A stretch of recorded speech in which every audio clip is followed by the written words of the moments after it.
My name is Devale, and this is my story.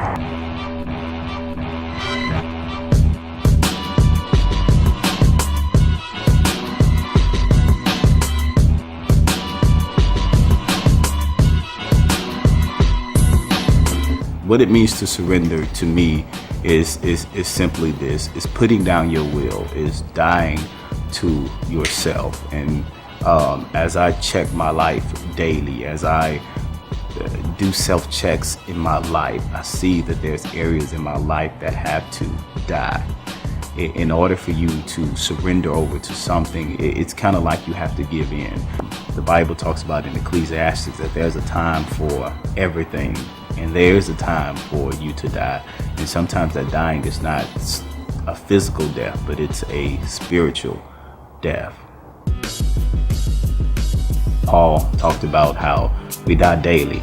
I die and Christ lives. Anytime you begin killing your own ideas and begin killing your own thoughts and your own ambitions and your own dreams, and you start adapting to the dreams and the visions according to what God says about your life, I think that's how you begin surrendering. I began surrendering at a time that I didn't even want to surrender.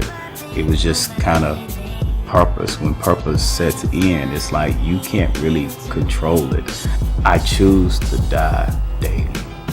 I live my life to die daily.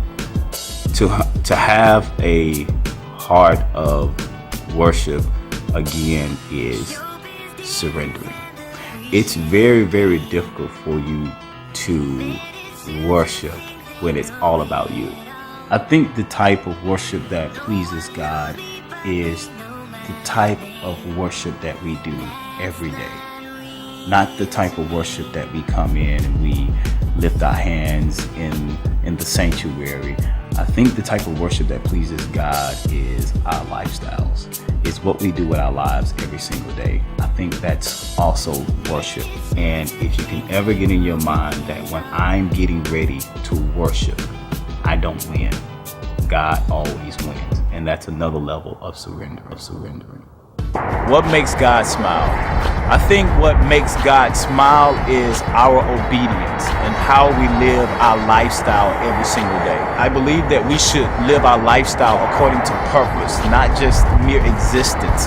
A lot of people that are walking around right now, today, maybe even sitting next to you right now, they're living their life according to what type of job I get or what type of house do I get, or they may be living their life according to what their friends think of them, or co-workers or peers or people in society think about you.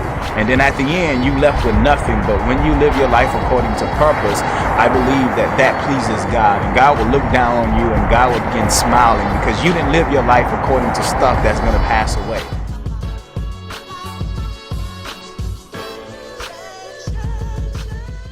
What do I do when God seems distant?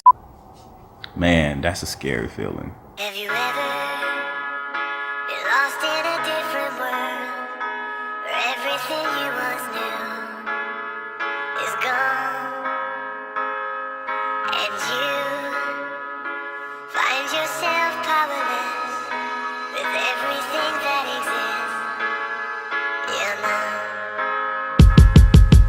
I think one of the things that I'm so afraid of in life is to have God distant from me. So it's a very scary feeling for me to have God distant from me. I really don't know what I would do if God distanced himself from me for a long period of time.